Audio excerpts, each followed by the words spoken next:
Admiral Sarah Chun stood before the massive viewport of the Terran Defense Headquarters, watching the ancient ships of humanity's museum fleet drift lazily in their orbital positions around Earth. The collection of vessels represented over 2 centuries of human spacefaring history, from the crude, fusion-powered exploration ships of the early 2100s to the sleek antimatter cruisers of the late 2200s. Most galactic species would have scrapped such outdated technology decades ago, but humans had an unusual attachment to their past. The soft chime of her communicator interrupted her contemplation. "Admiral, we're receiving a priority transmission from the Galactic Council," reported Lieutenant Martinez from the communication station. "Put it through to my office," Chen replied, straightening her uniform. She had a feeling this wasn't going to be pleasant news.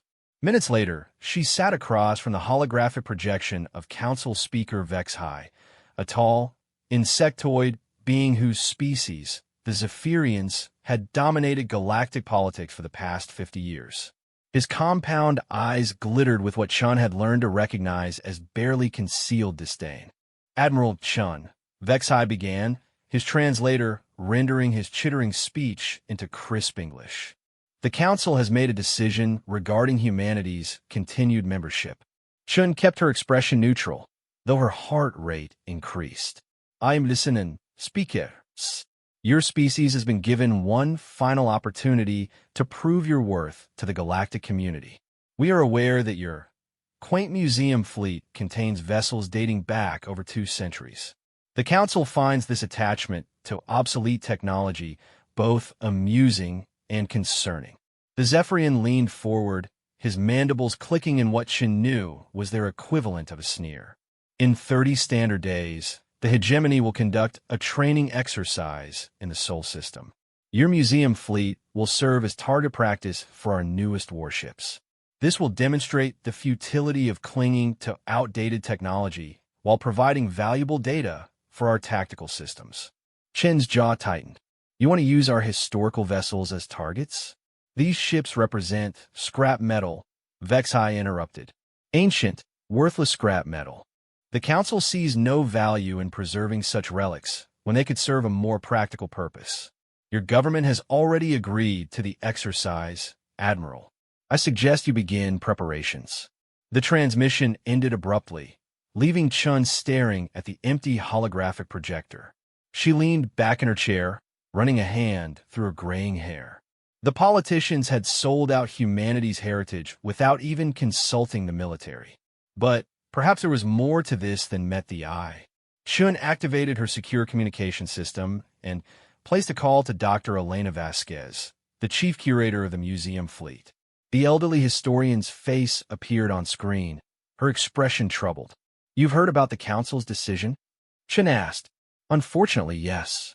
Admiral, I have to tell you something that's been classified for decades. These ships aren't just museum pieces. They're—" Vasquez paused, glancing around her office. "Perhaps we should speak in person. There are things about our museum fleet that even the current government doesn't know." An hour later, Chun found herself in the depths of the museum fleet's primary archive, a vast underground facility beneath the London spaceport. Dr. Vasquez led her through corridors lined with holographic displays showing technical specifications, battle records, and crew testimonials from humanity's early space age. "What I'm about to show you has been kept secret by a small group of historians, engineers, and former military personnel for over 50 years, Vasquez began, her voice echoing in the cavernous space. "We've been maintaining these ships not just as historical artifacts, but as a potential last line of defense." She stopped before a massive sealed door marked with biometric scanners and quantum encryption locks. After a complex authentication procedure, the door slid open to reveal a control room filled with advanced monitoring equipment and holographic displays showing real-time status readings from every ship in the museum fleet. "The Council thinks these are obsolete relics," Vasquez continued, activating the main display. "They're wrong. Every ship in our museum fleet has been secretly upgraded and maintained to full operational status. The hulls may be original, but the internal systems are cutting-edge technology disguised to look like period-appropriate equipment. Chen stared at the displays in amazement. Power readings, weapon systems, shield generators, navigation computers. Everything showed green status indicators across the entire fleet. How is this possible? The budget allocations never showed funding for this kind of operation. Private funding mostly, wealthy collectors, former military personnel, even some corporations that understood the potential value. We've been working for decades to preserve not just the history, but the capability of these vessels. Vasquez pulled up detailed schematics of one of the older ships. Take the USS Discovery, for example. Built in 2143, originally powered by a crude fusion reactor. Now she's running on a quantum antimatter core that produces 10 times the power of modern Galactic Council ships, all hidden within the original reactor housing. Chen examined the technical specifications, her tactical mind immediately grasping the implications. These power outputs, they're incredible. Why hide this from our own government? Because our own government has spent the last 30 years trying to appease the Council by appearing weak and technologically inferior. Some of us believed that someday humanity might need these ships to be more than just museum pieces. Vasquez's expression hardened. It seems that day has come sooner than we expected. The Admiral continued studying the fleet specifications. The ships range from small exploration vessels to massive battleships, each one a time capsule of human engineering adapted with modern technology. The oldest ship, the UNSS Endeavour from 2089, still carried railguns and missile systems, but the railguns now fired relativistic projectiles that could punch through any known armor, and the missiles carried warheads based on principles that the Galactic Council hadn't even discovered yet. Dr. Vasquez, you're telling me that we have a fully operational fleet of warships that appear to be antiques. Exactly. And there's something else. These ships were built during humanity's most innovative period, before we joined the Galactic Council and started adopting their standardized technologies. Human engineering from that era was different, more aggressive, more adaptable. We built these ships to fight, not to follow Council protocols. Chun activated her personal communicator and called her chief of staff. Martinez, I need a complete review of our museum fleet crew assignments. How many active duty personnel do we have with historical vessel experience? Approximately 300, Admiral. Most of them are volunteers who work part-time maintaining the exhibits. Why? Have them report for immediate duty assignment. Full military authorization. And Martinez? Classify this at the highest level. Over the following days, Chun worked closely with Dr. Vasquez and a team of hidden engineers to understand the true capabilities of humanity's museum fleet. What she discovered exceeded her wildest expectations.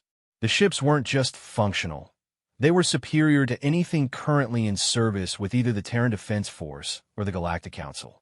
The key difference lay in human engineering philosophy. While Council species had spent centuries refining standardized, efficient designs, humans had built their early ships with redundancy, adaptability, and raw power as primary concerns. A Council ship might be more elegant, but a human ship could take tremendous damage and keep fighting. Captain James Rodriguez, recently assigned to command the museum ship USS Yorktown, explained it during a briefing session. Admiral, these old Earth ships were built by people who expected to fight outnumbered and outgunned. Every system has backups. Every weapon has multiple firing modes. The armor plating on the Yorktown is actually more advanced than anything on our modern ships. We just disguised the improvements to look like period-appropriate steel plating. The Yorktown was a perfect example of the hidden upgrades. Originally a heavy cruiser from 2156, she appeared to be a massive, angular vessel with obvious weapon ports and thick armor plating. To galactic observers, she looked primitive and crude.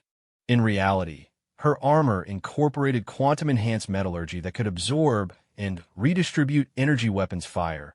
Her primitive railguns could accelerate projectiles to nearly 10% of light speed, and her missile systems carried warheads that could crack small moons. As the 30-day deadline approached, Chen received regular updates from Galactic Council forces gathering in the outer solar system. The hegemony had assembled an impressive force: 12 modern battleships, 40 cruisers, and over 100 smaller vessels.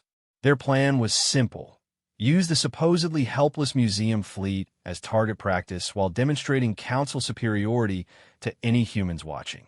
Speaker Vexhai had even arranged for the exercise to be broadcast across the galaxy as a demonstration of what happened to species that clung to obsolete technology instead of embracing Council standardization.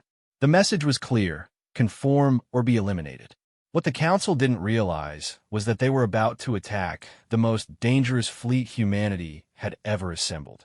Chen stood in the command center of the museum ship USS Enterprise, the flagship of humanity's hidden fleet. Built in 2201, she was the largest and most powerful vessel in the museum collection, though she appeared to be nothing more than an oversized cargo hauler. The bridge retained its original layout and styling, but every control surface now managed systems that would have been incomprehensible to her original crew. "Admiral, we're receiving the final ultimatum from the Hegemony Fleet," reported Communications Officer Park. "They're giving us 1 hour to evacuate all personnel from the museum fleet before they begin the exercise." Chen smiled grimly. "Open a channel to all museum fleet vessels." Across the fleet, 237 ships of various sizes and configurations powered up their hidden systems. Crews that had trained in secret for years took their positions at stations that looked antique, but controlled the most advanced technology humanity had ever developed. Museum Fleet. This is Admiral Chun aboard the Enterprise. Today, we show the galaxy what human history is really made of. All vessels, prepare for combat operations. On the tactical display, the approaching Hegemony Fleet appeared as a confident formation of modern warships, their sleek designs optimized for the kind of formal battle tactics preferred by the Galactic Council. They moved in precise formations, maintaining safe distances and following standard engagement protocols. The museum fleet, by contrast, appeared to be a random collection of ancient vessels hanging in space like sitting ducks. But Chen knew better. Every ship was a carefully positioned weapons platform, each one designed by engineers who had expected to face superior numbers with inferior technology. "Tom target?" Chen asked. 47 minutes until they reach optimal firing range, Admiral. Chen nodded, studying the tactical display. The Hegemony Fleet was already making their first mistake. They were treating this as a training exercise rather than a potential battle. Their formation was optimized for show rather than combat effectiveness. Dr. Vasquez, Chun called to the historian, who was serving as tactical advisor. "Your opinion on their approach?" "They're not taking us seriously, Admiral. They see antique ships and assume antique capabilities. Classic Council arrogance." Chen activated the fleet communications system one final time. "All vessels, maintain the illusion until my signal. Let them get close enough to see the whites of their eyes. Then, show them what human engineering can really do." The countdown continued as the two fleets converged on what the galaxy expected to be a one-sided demonstration of Council superiority.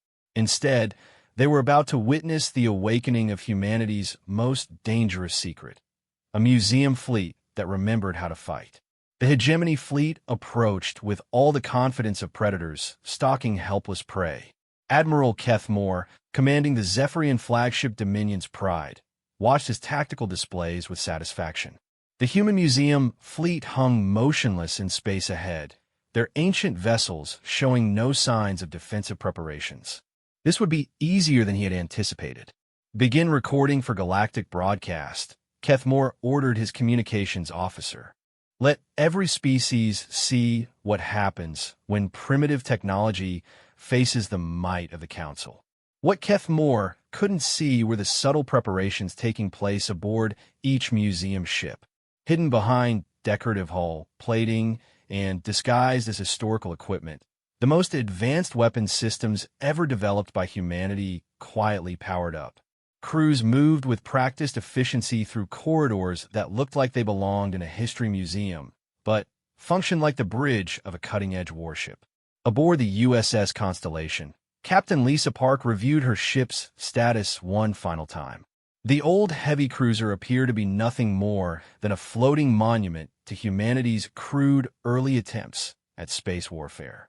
Her hull was scarred and patched, her weapon ports looked primitive, and her engine configuration seemed hopelessly inefficient by modern standards.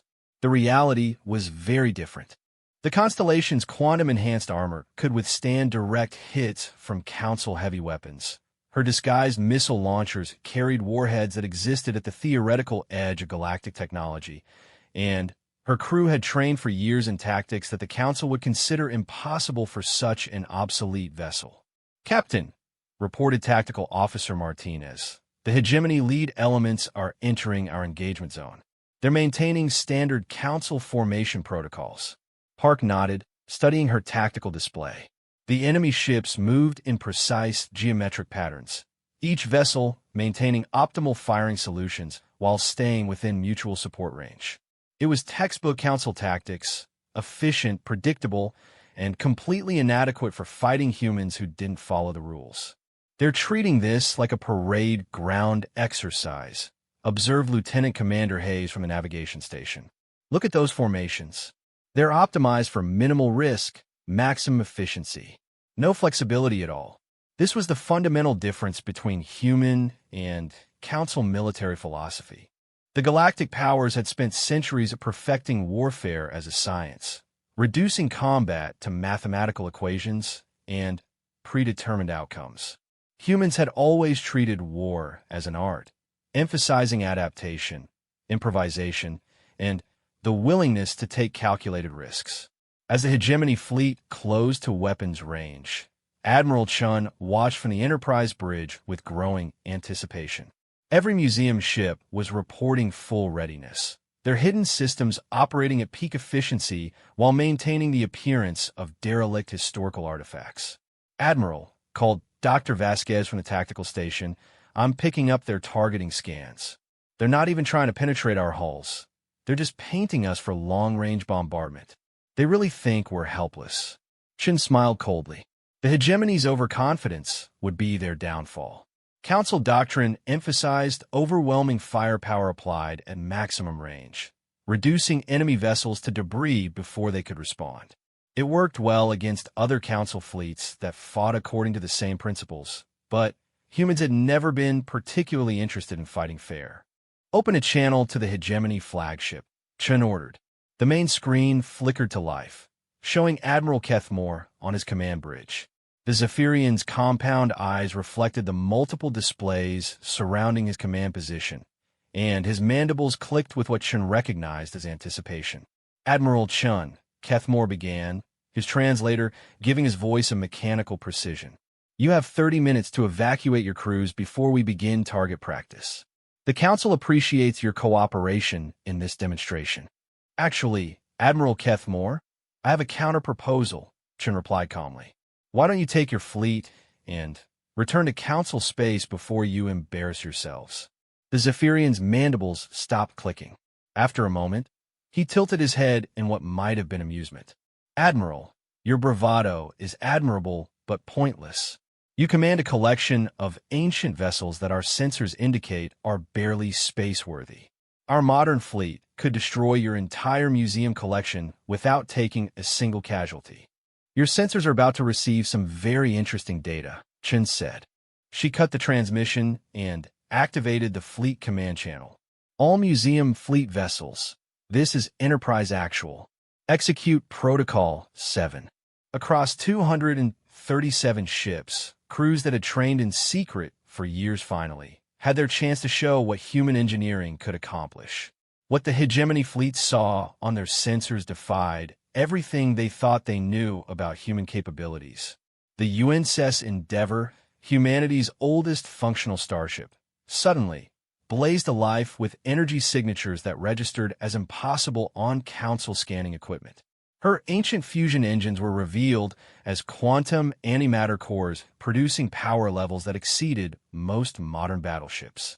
Her primitive-looking rail guns began charging with energy outputs that suggested they could accelerate projectiles to relativistic velocities. Captain Rodriguez, commanding the USS Yorktown, was among the first to engage. Target the lead hegemony cruiser. Fire when ready. The Yorktown's main battery appeared to be nothing more than 4 crude projectile cannons mounted in rotating turrets. When they fired, the effect was spectacular. Relativistic tungsten penetrators, each weighing several tons and traveling at nearly 10% of light speed, crossed the distance to the target in seconds. The hegemony cruiser's shields, designed to deflect energy weapons and conventional projectiles, offered no protection against weapons that delivered kinetic energy equivalent to nuclear warheads. The first penetrator punched through the enemy ship's shields as if they didn't exist, passed completely through the hull, and emerged on the other side in a shower of vaporized metal and atmosphere. The second and third penetrators followed milliseconds later, turning the cruiser into an expanding cloud of debris before its crew even realized they were under attack. Admiral Kethmore stared at his tactical display in disbelief. That's impossible. Our sensors show that ship is over 300 years old. It shouldn't have weapons capable of... His sentence was interrupted by alarms throughout his flagship as more museum ships opened fire. The USS Constitution unleashed a barrage of missiles that registered on sensors as primitive chemical rockets. The reality was far more devastating. Each missile carried a quantum compression warhead that could create microscopic black holes on detonation. The lead hegemony battleship found itself engulfed in gravitational anomalies that tore apart its hull at the molecular level. Within seconds, one of the most advanced warships in the Council fleet was reduced to scattered atoms. All ships, evasive action. Kethmore screamed into his communicator. Return fire immediately.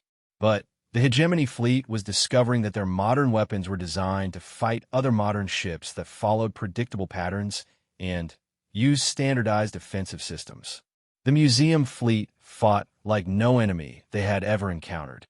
The UNSS Endeavour, built when humanity expected to fight alien invaders with primitive technology, demonstrated the effectiveness of redundant systems and overbuilt components. Council energy weapons that should have crippled her merely scorched her hull, plating while her crew continued operating multiple backup systems that brought her weapons back online within minutes. Captain Sarah Kim, commanding the museum destroyer USS Intrepid, showcased the advantages of human tactical flexibility. Instead of maintaining the rigid formations preferred by Council doctrine, she took her ship on an erratic attack run that brought her inside the hegemony fleet's defensive perimeter. They're designed to fight at long range, Kim observed to her crew. Let's see how they handle close combat. The Intrepid's weapons were optimized for point-blank engagement.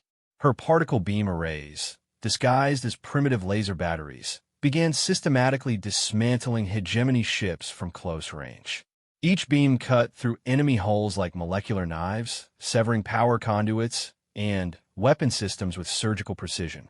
The hegemony fleet's response was immediate but ineffective. Their weapons were designed for long-range engagements against targets that fought according to established protocols. When faced with human ships that closed to knife-fighting range and used weapons that existed at the edge of theoretical possibility, their tactical doctrine fell apart. Admiral Chun watched the battle unfold with grim satisfaction. The museum fleet was performing exactly as designed. Each ship a time capsule of human military innovation, preserved and enhanced for the day when humanity would need to fight for its survival. The USS Enterprise herself entered the battle with devastating effect. Her main weapons, concealed within what appear to be cargo bays and maintenance sections, revealed themselves as quantum torpedo launchers capable of creating controlled antimatter explosions that could crack planetary crusts. The hegemony flagship Dominion's Pride found itself targeted by weapons that shouldn't have existed according to Council scientific understanding. Quantum torpedoes phased through conventional shields and detonated inside the ship's hull, creating miniature stars that consumed everything within their blast radius. "Admiral," screamed Keth Moore's tactical officer. "We've lost 8 ships in the first 60 seconds. Their weapons, they're using principles our science says are impossible." Keth Moore stared at his displays as the situation deteriorated rapidly. The human museum fleet, which his intelligence reports had dismissed as harmless relics, was systematically destroying one of the most powerful fleets ever assembled by the Galactic Council. "How are they doing this?" he demanded. "These ships are centuries old." Dr. Vasquez, monitoring enemy communications from the Enterprise, provided Chun with regular updates on hegemony morale. "They're in complete shock, Admiral. Their tactical computers can't process what they're seeing. According to Council technology models, we shouldn't be capable of mounting any effective resistance." The truth was that the Council had made the classic mistake of underestimating an opponent based on appearances. They saw old ships and assumed old capabilities, not realizing that human engineering philosophy had always emphasized function over form. The museum fleet's vintage hulls contained technology that pushed the boundaries of known science, developed by engineers who had never accepted impossible as a final answer. Captain Elena Vasquez, commanding the museum ship USS Discovery, demonstrated this principle as she engaged 3 hegemony cruisers simultaneously. Her ship appeared to be a simple exploration vessel from humanity's early space age, but her defensive systems had been designed by paranoid engineers who expected to encounter hostile aliens in deep space. The Discovery shields didn't just deflect energy weapons. They absorbed the energy and redirected it to charge the ship's own weapon systems. Every shot from the hegemony cruisers made her more dangerous rather than weakening her defenses. "Target the middle cruiser," Vasquez ordered. "Full power to main battery." The Discovery's primary weapon had originally been a simple nuclear missile launcher. The modern version fired projectiles that existed in a quantum superposition until they struck their targets, making them impossible to intercept or deflect. The middle cruiser simply ceased to exist as the quantum missile collapsed its probability wave function. As the battle continued, a pattern emerged that terrified the hegemony fleet. Every human ship fought differently, as if each captain had developed their own unique interpretation of warfare. There were no standardized tactics, no predictable patterns, no way to anticipate what any given museum ship might do next. The Council had spent centuries perfecting military doctrine based on efficiency and standardization. The museum fleet represented a completely different approach.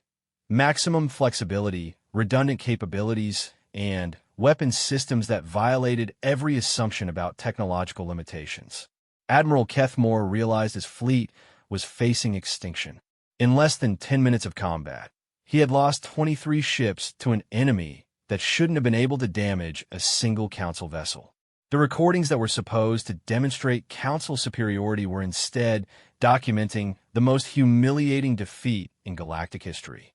"All ships, withdraw to jump range," he ordered desperately. "Prepare for emergency retreat." But Admiral Chun had anticipated this moment.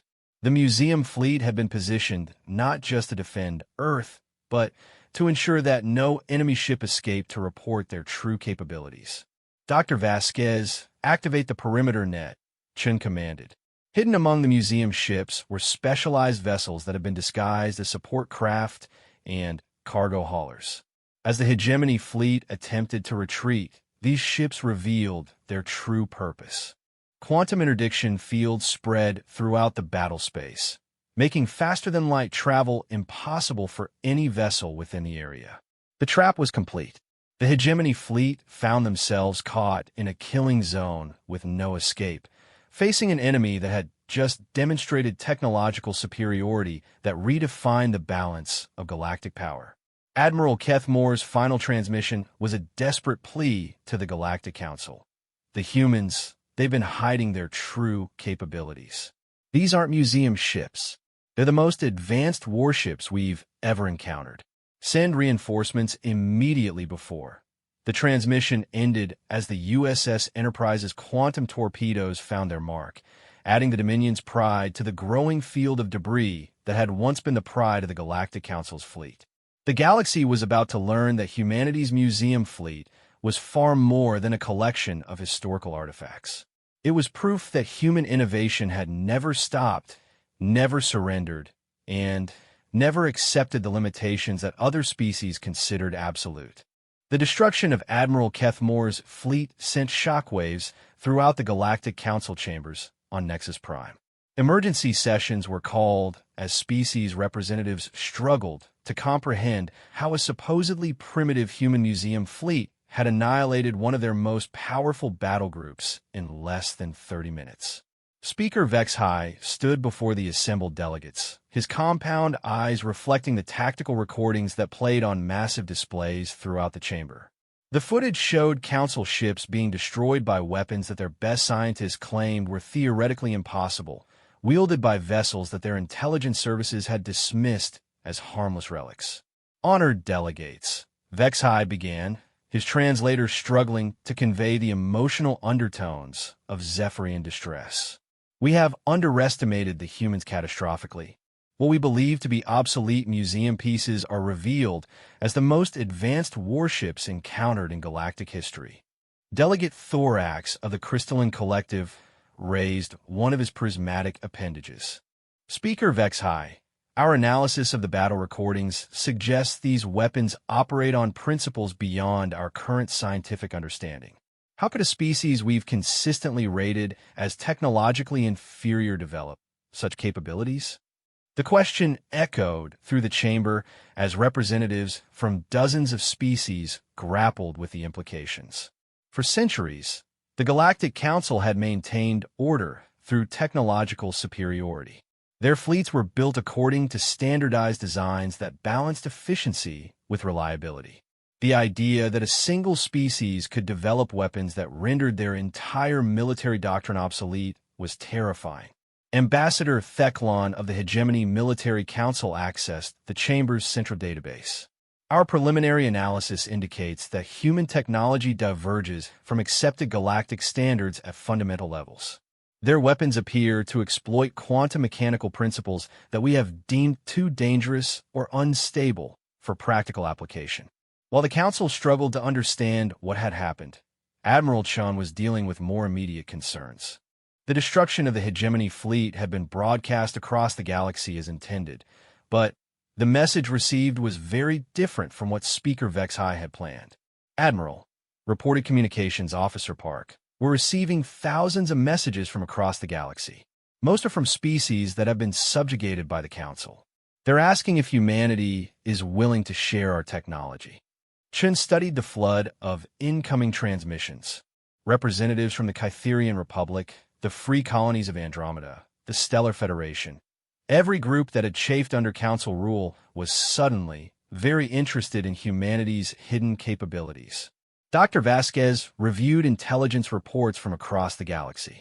Admiral, we've triggered something much larger than we anticipated. The Council maintained order through the assumption that their technology was unassailable. We've just proved that assumption wrong. The truth was that humanity had always approached technology differently from other galactic species. While most civilizations sought to perfect existing systems, humans had a tendency to completely reimagine how things should work. This had led to innovations that seemed impossible to species locked into conventional thinking. Captain Rodriguez, still commanding the USS Yorktown in the aftermath of the battle, exemplified this difference. His ship's railguns were based on principles that Council scientists had rejected as too energy-intensive and mechanically complex. Human engineers had solved those problems by building more robust power systems and accepting mechanical complexity as the price of superior performance. The Council built their ships to be efficient, Rodriguez explained to his crew during a post-battle briefing. We built ours to be effective. Sometimes those are very different things. This philosophical difference extended throughout the museum fleet. Each ship represented a solution to military problems that human engineers had approached without preconceived limitations. Where Council designers sought elegance and standardization, humans had pursued redundancy and adaptability. The USS Discovery, Captain Vasquez's command, demonstrated this principle in her defensive systems. Council shields were elegant energy fields that deflected incoming fire with minimal power consumption. Human shields were brute force barriers that absorbed massive amounts of energy and converted it to useful power. They were less efficient, but far more effective in prolonged combat. As reports of the battle spread throughout the galaxy, the political implications became clear. The Galactic Council's authority rested on their ability to enforce their will through superior military technology. Humanity had just demonstrated that superior technology could emerge from completely different design philosophies. On Earth, President Martinez convened an emergency cabinet meeting to discuss the situation. The politicians who had agreed to sacrifice the museum fleet to appease the council now found themselves dealing with the aftermath of humanity's greatest military victory in centuries. Admiral Chen. President Martinez began via secure transmission. The council is demanding an immediate explanation of our capabilities. They want full technical specifications and design principles for all museum fleet vessels. Chen's response was immediate and uncompromising. Mr. President, with respect, the council just attempted to destroy our heritage and humiliate our species. They have no right to demand anything from us. The president's expression showed his discomfort with the suddenly changed situation. Admiral, we need to maintain diplomatic relations. The council controls trade routes, scientific exchanges, communications networks. The council controls those things because no one has been willing to challenge them, Chen interrupted. We've just proved that their technological superiority was an illusion. Other species are already reaching out to us. We have options now that we didn't have yesterday. This was the critical moment for humanity. For 50 years, they had accepted a subordinate position in galactic politics, trading their independence for access to council technology and trade networks. The museum fleet's victory had created an opportunity to change that relationship permanently. Dr. Elena Vasquez, monitoring galactic communications from her archive facility, provided regular updates on the situation. Admiral, we're seeing massive shifts in galactic politics. The Kytherian Republic has announced they're withdrawing from the Council Trade Agreement. The Andromeda colonies are requesting direct diplomatic contact with Earth. Even some Council member species are questioning their allegiance. The ripple effects of the battle were spreading faster than the Council could respond. Species that had accepted Council dominance as inevitable were suddenly reconsidering their positions. The demonstration that Council fleets could be defeated by supposedly inferior technology had shattered the illusion of invincibility that maintained galactic order. Meanwhile, the survivors of Admiral Kethmore's fleet who had managed to escape before the interdiction fields activated brought increasingly alarming reports to Council headquarters. The few damaged ships that limped back to Council space carried sensor data that challenged fundamental assumptions about technological limitations. Chief Science Advisor Nexthal of the Council Research Division studied the battle recordings with growing confusion. These weapons shouldn't function according to our understanding of physics. The humans appear to have developed stable quantum manipulation technology that our models predict should be impossible to control. The reality was that human scientists had never accepted impossible as a final answer. Where Council researchers had abandoned certain theoretical approaches as too dangerous or complex, human engineers had persisted until they found practical solutions. This persistence had led to breakthroughs that seemed magical to species that had given up on certain lines of research. Admiral Chun received an unexpected communication from its source that surprised her. Captain Zaxel of the Regelian Navy, one of the Council's most respected military leaders, requested a private conference. Admiral Chun, Captain Zaxel began when the secure connection was established. I must congratulate you on a masterful display of tactical innovation. Your fleet's performance exceeded everything our military strategists considered possible. Chun studied the Regelian officer carefully. His species had a reputation for military professionalism that transcended political allegiances. Thank you, Captain. I assume this isn't a social call. Indeed not. Admiral, there are elements within the Council military that have grown concerned about the political leadership's increasing reliance on intimidation rather than diplomacy. Your demonstration has provided us with an opportunity to advocate for a more balanced approach to galactic relations. This was an unexpected development. The Council military leadership was apparently not unanimous in their support for the aggressive policies that had led to the confrontation with humanity. The museum fleet's victory had emboldened moderate voices that favored negotiation over conquest. What exactly are you proposing, Captain? Chen asked. A series of military exchanges. Your tacticians and engineers could share certain principles with select council officers, while our scientists could offer insights into galactic standardization that might benefit human development.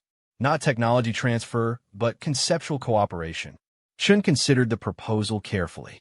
The idea of limited cooperation with reform-minded council officers could provide humanity with intelligence about galactic politics while demonstrating that they were willing to work with reasonable partners. Before she could respond, alarms began sounding throughout the Enterprise. Lieutenant Martinez rushed to his station with urgent news. Admiral, we're detecting massive fleet movements throughout Council space. Multiple battle groups are converging on the border systems. The tactical display showed the movement of hundreds of ships representing all major Council species. Unlike the hegemony fleet that had attacked Earth, this was a coordinated response involving the full military might of the galactic government. Captain Zaxel's expression became grim. Admiral, it appears that the political leadership has chosen escalation over negotiation. I must warn you that what approaches Earth is not a single-species fleet, but a combined armada representing every major military power in the galaxy. Chun felt a chill as she realized the implications. The Council was mobilizing for total war, bringing together fleets that had never operated in coordination before. This wasn't going to be another limited engagement, like the hegemony attack. This was an existential threat to humanity's survival. Captain Zaxel, how long do we have before this armada reaches Earth? Based on their current trajectory and the limitations of our fastest ships, approximately 72 standard hours. Admiral, this fleet includes over 2,000 ships of various classes, commanded by the finest military minds in the galaxy. Even with your technological advantages, the numbers may be overwhelming. Chun closed the communication and immediately opened a channel to all museum fleet vessels and Earth Defense Command. The situation had escalated beyond anything they had prepared for. The successful defense against a single-species fleet had provoked a response that threatened to destroy human civilization entirely. All stations, this is Admiral Chun. We are about to face the largest military force ever assembled in galactic history. The Council has decided that humanity represents an existential threat to their authority and is responding accordingly. She paused, looking around the bridge at officers who had trained for years in secret, never imagining they would face a test this severe. Dr. Vasquez, what's the status of the reserve fleet? The historian's voice was steady but concerned. Admiral, we have another 150 vessels in deep storage, but they'll need at least 48 hours to bring fully online. Most importantly, we have the prototype ships, the ones built using principles that even our own engineers consider dangerous. Chen nodded grimly. The museum fleet had been just the beginning of humanity's hidden military capabilities. In deep space facilities scattered throughout the outer solar system, engineers have been working for decades on weapons and ship designs that push beyond even the advanced systems revealed in the recent battle. Begin activation procedures for all reserve vessels. Authorization code Chun Alpha 779.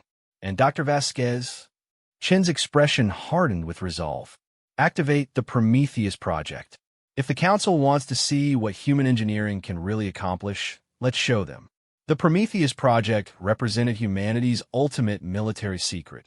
Ships built using technologies that existed at the very edge of theoretical possibility. These weren't historical vessels upgraded with modern systems. They were completely new designs, incorporating principles that most species would consider too dangerous to attempt. As the galaxy's largest military armada approached Earth, humanity prepared to reveal the full extent of their technological capabilities.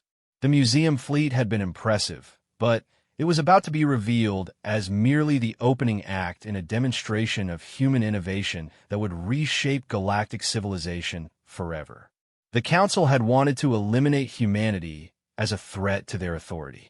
Instead, they were about to discover that they had provoked a species whose approach to warfare was unlike anything they had ever encountered. The real battle for the future of galactic civilization was about to begin. The Prometheus Project facilities hidden in the asteroid belt came alive with activity as humanity prepared for the greatest battle in its history. Ships that existed only as classified blueprints for decades began emerging from concealed construction bays, their hull configurations unlike anything seen before in galactic space. Admiral Chun stood in the command center of the newly activated UNS Prometheus herself, the flagship of humanity's most secret fleet. Unlike the museum fleet ships that had been upgraded historical vessels, the Prometheus was built from the ground up using principles that pushed the boundaries of known physics.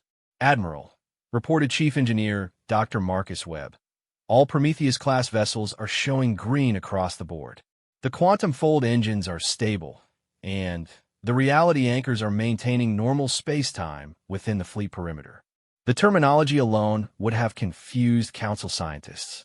Reality anchors were theoretical devices that most galactic species considered impossible to build.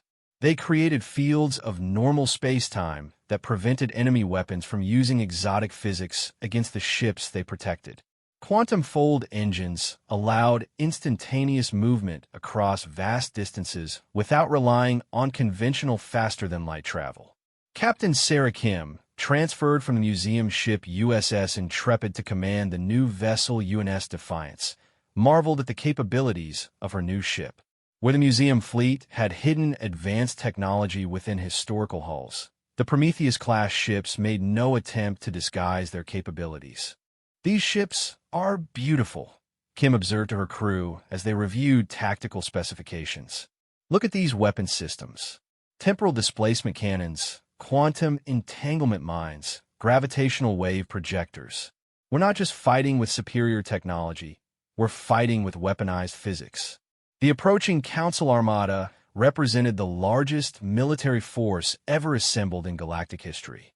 Over 2,000 ships from every major species, commanded by their finest military minds, all united in the goal of eliminating humanity as a threat to galactic order. What they didn't know was that they were walking into the most sophisticated trap ever conceived by human strategic thinking. Supreme Admiral Thekvar commanded the Armada from the massive Council flagship Unification, a ship larger than most human cities. His tactical displays showed the movement of fleets that had never operated together before. Zephyrian battle groups known for their precision, hegemony assault fleets famous for their aggression, crystalline collective ships with their exotic energy weapons, and dozens of other species' finest vessels. Our intelligence indicates the humans have approximately 300 ships total, Thekvar informed his staff during the final approach briefing. Even with their technological advantages demonstrated in the previous engagement, we outnumber them 7-1. This should be a decisive victory. What Council intelligence hadn't detected were the construction facilities scattered throughout human space. Asteroid mines that appeared to be industrial operations were actually shipyards. Research stations masquerading as civilian installations were weapons development centers. For 50 years, humanity had been preparing for this moment while maintaining the appearance of technological inferiority. Dr. Vasquez coordinated the defense from her expanded command center, now managing not just the museum fleet, but the entire human defense network. "Admiral, we have confirmation that all deep space assets are operational. The Council fleet will find more resistance than they expect." The human strategy was based on a fundamental understanding of how the Council approached warfare. Galactic military doctrine emphasized overwhelming force applied according to established protocols. Human doctrine emphasized unpredictability technological innovation, and the willingness to accept casualties in exchange for strategic advantage. As the Council Armada entered the outer solar system, they encountered the first surprise. What appeared to be empty space suddenly erupted with weapons fire as hidden defense platforms revealed themselves. These weren't traditional orbital fortresses, but quantum phase installations that existed partially outside normal spacetime until they attacked. "What are those readings?" demanded Admiral Thekvar as his sensors registered impossible energy signatures from weapons that hadn't been there moments before. Ships don't just materialize from nothing. Chief Science Officer Nextai studied the tactical data with growing alarm. "Supreme Admiral, these installations appear to be using dimensional manipulation technology. They exist in parallel space until they choose to interact with our reality." The first wave of Council ships found themselves under attack by enemies that could strike from outside normal spacetime, while remaining invulnerable to conventional weapons. The hidden defense platforms systematically destroyed the leading elements of the Armada before phasing back into their parallel dimension. This was humanity's first demonstration of technology that existed beyond even the advanced systems of the museum fleet. While other species had explored dimensional theory as a curiosity, human engineers had weaponized it. Admiral Chun watched the initial engagement with satisfaction. Phase 1 is complete. Begin Phase 2 activation. Throughout the solar system, facilities that had masqueraded as civilian installations for decades revealed their true nature. The supposed asteroid mining operation near Jupiter activated its concealed shipyard and began launching vessels that defied every assumption about ship design. The UNS Temporal, humanity's first truly experimental warship, emerged from its hiding place within Jupiter's atmosphere. Her hull incorporated materials that existed in multiple dimensions simultaneously, making her effectively immune to conventional weapons while allowing her to phase through enemy shields. Captain Rodriguez, transferred from the museum ship USS Yorktown, commanded the Temporal with a crew trained specifically for combat operations that violated normal physics. "All stations report ready, Admiral. Temporal displacement systems are active." The Temporal demonstrated her capabilities by engaging an entire Council battle group single-handedly. Her temporal displacement weapons didn't just destroy enemy ships. They removed them from the timeline entirely, erasing their existence as if they had never been built. "This is impossible," transmitted Admiral Thekvar to the Council Command Center on Nexus Prime. "Our ships are being destroyed by weapons that undo their existence. How do we fight an enemy that can manipulate time itself?" The answer was that the Council couldn't fight such an enemy using conventional tactics. Their entire military doctrine was based on predictable physics and established limitations. Humanity had built weapons that operated outside those limitations entirely. Captain Lisa Park, now commanding the UNS Paradox, demonstrated another impossibility as her ship engaged a crystalline collective squadron. The Paradox's quantum entanglement systems allowed her to share damage across multiple enemy vessels simultaneously. When her shields took a hit, the damage was redistributed to every ship targeting her, causing them to destroy themselves with their own weapons. "These humans have weaponized theoretical physics," reported Crystalline Admiral Prismtel to the Armada Command. "They're using principles that our scientists say should be impossible to control safely." The reality was that human scientists had never been particularly concerned about safety when developing military technology. Where other species had abandoned research that seemed too dangerous, human engineers had persisted until they found ways to make the impossible practical. The museum fleet, revealed as merely the opening act, joined the battle with their upgraded historical vessels providing support for the exotic capabilities of the Prometheus-class ships. The USS Enterprise coordinated the defense while new vessels emerged from hidden facilities throughout the solar system. Dr. Webb, aboard the UNS Prometheus, monitored the performance of humanity's most advanced weapon systems. "Admiral, the reality anchors are working perfectly. Enemy exotic weapons are being normalized before they can affect our ships. Our quantum fold engines are allowing instantaneous repositioning that their tactical computers can't track. The Council Armada found itself facing an enemy that violated every principle of warfare they understood. Human ships appeared and disappeared without warning, struck from impossible angles, and used weapons that seemed to rewrite the laws of physics themselves. Supreme Admiral Thekvar made a desperate decision. All ships, concentrate fire on Earth itself. If we cannot defeat their fleet, we will destroy their homeworld. But humanity had prepared for this possibility as well. As the Council fleet moved to bombard Earth, they encountered the final layer of human defenses. The planet's surface was protected by a network of gravitational lenses that could focus stellar energy into weapon-grade beams.